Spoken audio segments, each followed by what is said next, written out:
삶의 기적을 일으키는 30분 예배를 시작하도록 하겠습니다. 하나님께서 오늘 우리에게 주신 말씀은 사도행전 2장 42절에서 46절까지 말씀입니다. 이 말씀 제가 봉독하도록 하겠습니다. 그들은 계속 사도들의 가르침을 받고 서로 교제하며 성찬을 나누고 기도하는 일에 전적으로 힘썼다. 사도들을 통하여 놀라운 일과 기적이 많이 나타나자 사람들은 모두 하나님을 두려워하게 되었다. 믿는 사람들은 다 함께 지내며 모든 것을 서로 나누어 쓰고 재산과 물건을 팔아 각자의 필요에 따라 나누어 주었다. 그들은 한 마음으로 날마다 성전에 모이기를 힘쓰고 집집마다 돌아가면서 성찬을 나누고 기쁨과 진실한 마음으로 함께 식사하며. 아멘. 오늘도 이 시간 하나님께서 우리에게 주신 말씀을 듣기 전에 잠시 기도하는 시간 갖도록 하겠습니다. 하나님 아버지, 오늘도 이 자리에 있는 저희 모두를 사랑하시고 저희에게 말씀하여 주시니 감사합니다.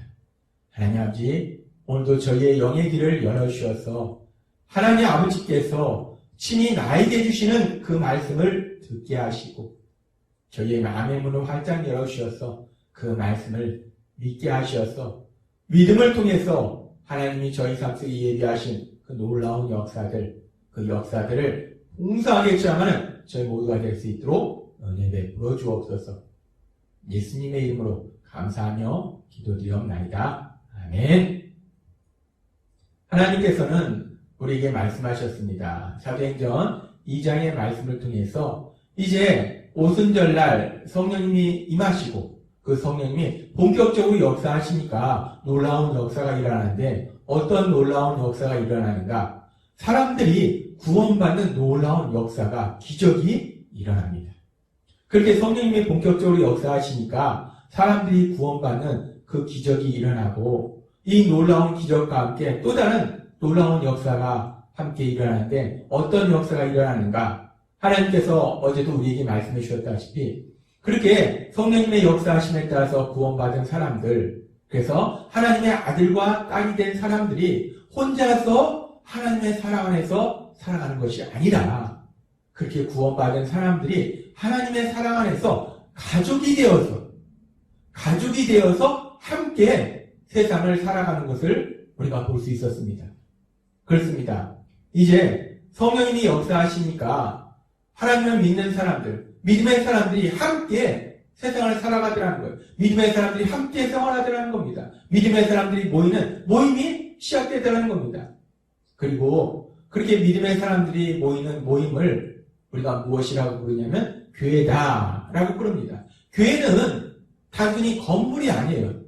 교회는 건물이 아니고 교회는 그렇게 하나님을 믿는 사람들, 예수님을 구주와 주님으로 고백하는 사람들이 모여있는 거, 함께 생활하는 거, 그런 신앙 공동체, 그것이 교회라는 거예요. 헬라어에 보면은 교회라는 단어가 에클레시아라는 단어를 사용합니다.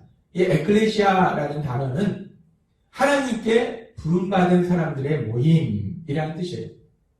세상으로부터 하나님의 백성으로 세상에 살고 있었는데 그 중에서 하나님의 백성으로 하나님의 아들과 딸로 부름받은 사람들, 그 사람들의 모임, 그런 사람들의 신앙 공동체, 그것이 교회다라고 말씀한다는 겁니다.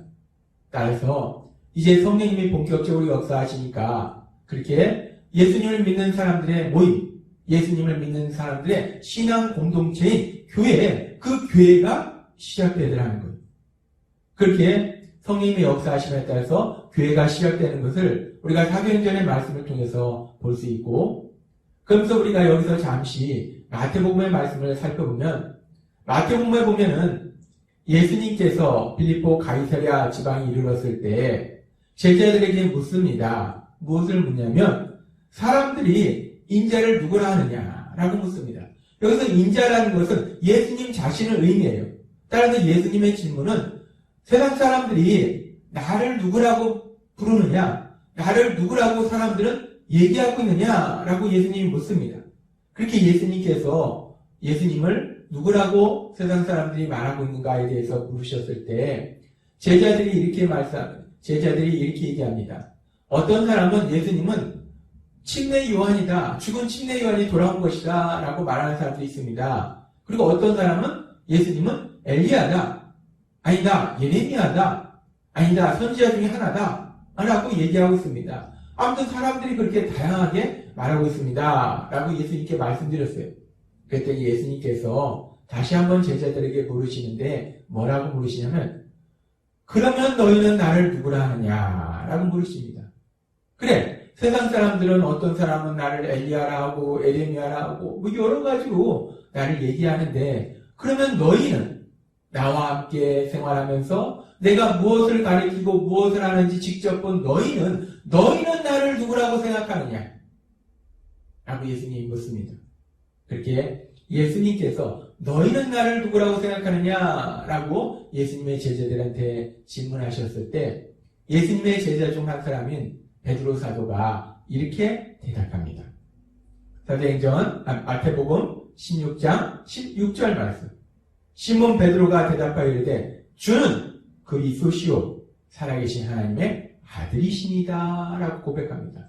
주는 그리스도시요 살아계신 하나님의 아들이십니다. 예수님은 그리스도이십니다. 메시아이십니다. 예수님은 하나님이 우리에게 약속하신 그 메시아 구원자이시고 하나님의 아들이십니다. 라고 베드로 사도가 고백하더라는 거예요. 베드로 사도가 예수님에 대해서 아주 정확하게 고백합니다. 주는 그리스도시요 살아계신 하나님의 아들이십니다.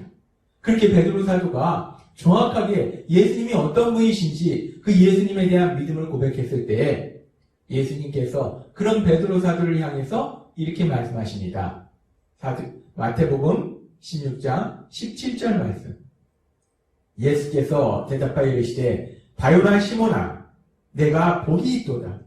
이를 내게 알게 하니는 혈육이 아니요 하늘에 계신 내 아버지시니라 라고 말씀합니다. 시몬아 베드로야 너는 복을 받은 사람이다.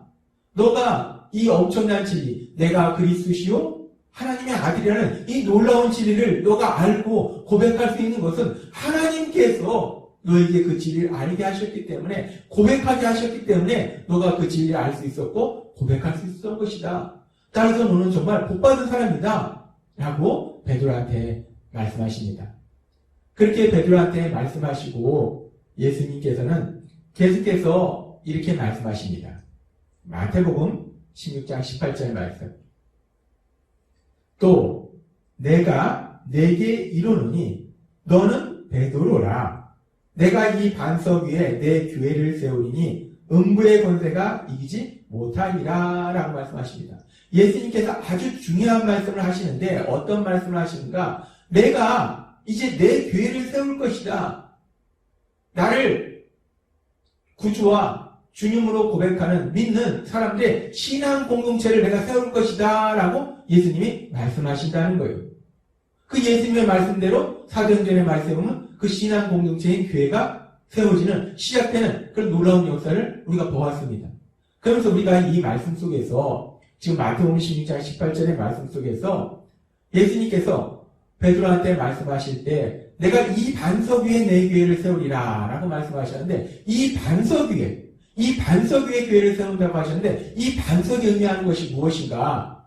이 반석이 의미하는 것이 아주 중요합니다. 그리고 이 반석이 의미하는 것에 대해서 로마 카톨릭과 개신교가 완전히 다른 입장을 취하고 있어요. 성경을 해석하는 것이 다릅니다. 먼저 로마 카톨릭은 이 반석을 어떻게 해석하는가? 이 로마 카톨릭은 이 반석에 대해서 이 반석은 베드로를 의미한다라고 로마 카톨릭은 해석하고 있습니다. 왜 이 반석이 베드로를 의미하냐? 지금 베드로에 해당하는 헬라어와 반석에 해당하는 헬라어가 같은 어원을 지닌 헬라어고 뜻이 둘 다 반석이라는 의미를 가지고 있다는 거예요. 따라서 로마 카톨릭은 이 반석 위에라는 이 표현은 바로 베드로, 같은 의미의 이름을 가진 베드로, 그 베드로 위에 베드로라는 사람을 통해서 하나님의 교회를 세울 것이다. 예수님이 교회를 세울 것이다. 라고 이 말씀을 해석한다는 거예요. 그렇게 이 말씀을 해석할 때 그 베드로 위에, 베드로의 인격 위에 교회를 세웠기 때문에 베드로의 법적인 후계자인 교황이 교회에 대한 정권을 가지고 있다 라고 로마 가톨릭은 주장합니다. 그런데 개신교에서는 이와는 전혀 다른 입장을 취하고 있습니다. 개신교에서는 유한하고 흠이 있는 인간이 교회의 기초가 될 수 없다는 거예요. 사람인 베드로가 교회의 기초가 될 수 없다는 겁니다.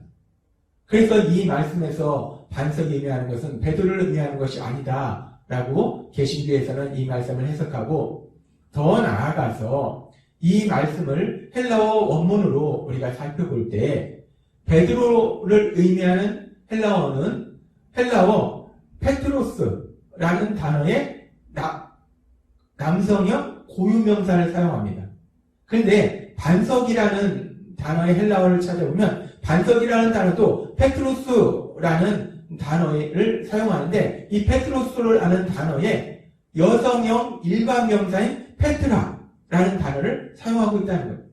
따라서 우리가 헬라어 문법적으로 봤을 때 베드로와 그리고 반석을 나타내는 단어가 문법적으로 다른 형태를 지니고 있음을 통해서 베드로와 반석은 동일한 것이 아니다. 따라서 이 반석이 베드로를 의미하는 것이 아니다 라고 개신교는 이 말씀을 해석합니다. 그러면 여기서 말씀하는 반석이 무엇인가? 이 반석은 바로 앞절에서 베드로 사도가 고백한 베드로의 신앙의 고백, 주는 그리스도시요 살아계신 하나님의 아들이시니라. 그 신앙의 고백, 그 믿음의 고백, 그 믿음의 고백 위에 교회를 세우겠다라고 예수님이 말씀하신 것이다 라고 개신교에서는 이 말씀을 해석합니다. 그렇습니다. 하나님 예수님께서는 지금 말씀하실 때 우리가 예수님을 구주와 주님으로 믿는 믿음의 고백, 그 믿음의 고백 위에 교회를 세우시겠다. 믿음의 고백 위에 신앙의 공동체를 세우시겠다라고 말씀하셨다는 거예요. 그렇게 예수님께서 믿음의 고백 위에 신앙 공동체를 세우시겠다라고 말씀하셨는데, 그 예수님의 말씀 그대로 이제 우리가 오늘 살펴본 사도행전 2장의 말씀에 보면은 성령님께서 본격적으로 역사하시니까 예수님을 구주와 주님으로 믿는 사람들이 구원받고, 그렇게 예수님을 구주와 주님으로 믿는 사람들이 혼자서 하나님의 사랑 안에서 살아가는 것이 아니라 예수님을 구주와 주님으로 믿는 사람들이 가족이 되어서 함께 살아가는 신앙 공동체, 교회가 시작되더라는 겁니다. 하나님 예수님께서 말씀하신 그대로 예수님을 구주와 주님으로 믿는 그 믿음 위에 이제 신앙의 공동체, 교회가 시작된 겁니다.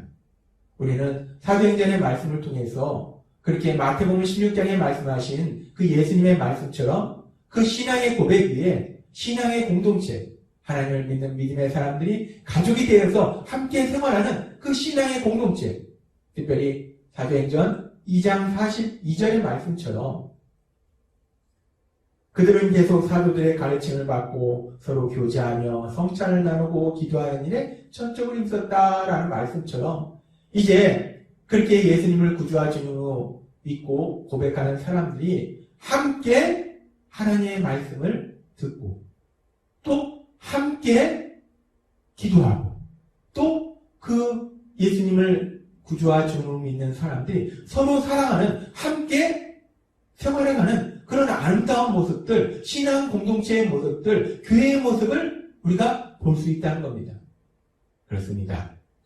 하나님께서는 예수님을 통해서 말씀하신 것처럼 이제 예수님을 믿는 사람들, 예수님을 믿는 사람들이 예수님을 믿고 하나님의 사랑 안에서 혼자서 따로따로 살아가는 것이 아니라 그 예수님을 믿는 사람들이 가족이 되어서 신앙 공동체를 이루어서 함께 서로 사랑하면서 살아가도록 만들어 주셨다는 거예요. 오늘도 하나님께서 우리에게 주신 말씀처럼 우리는 그렇게 성령님의 역사하심에 따라서 예수님을 구주와 주님으로 믿는 믿음의 고백을 할 수 있도록 인도하셨고, 그래서 우리에게 그 믿음의 고백을 한 다른 사람들과 함께 하나님의 사랑 안에서 가족이 되어서 신앙 공동체를 이루며 함께 살아가도록 하나님께서 우리를 만들어 주셨기 때문에 우리는 그 교회 중에서 특별히 우리 예수비전교회를 통해서 믿음의 가족이 함께 살아가는, 서로 사랑하면서 서로를 해서 기도해주는 그런 참된 행복을 누리시는 여러분이 되시길 주님의 이름으로 축원합니다. 기도하겠습니다. 하나님 아버지 감사합니다. 오늘도 주신 말씀처럼 하나님께서 우리에게 주신 말씀처럼 성령님의 역사하심에 따라서 이제 예수님을 구주와 주님으로 믿는 우리들이 신앙의 공동체인 교회를 이루어서 함께 세상을 살아갈 수 있도록, 함께 하나님의 사랑 안에서 살아갈 수 있도록 인도하시니 감사합니다. 하나님 아버지, 날마다 그렇게 함께 주님이 주신 그 놀라운 복들을 누리는 저희 모두가 될 수 있도록 은혜 베풀어 주옵소서. 예수님의 이름으로 감사하며 기도드리옵나이다. 아멘. 이 시간도 하나님께서 우리에게 주신 말씀을 묵상하면서 조용히 기도하는 시간 갖도록 하겠습니다.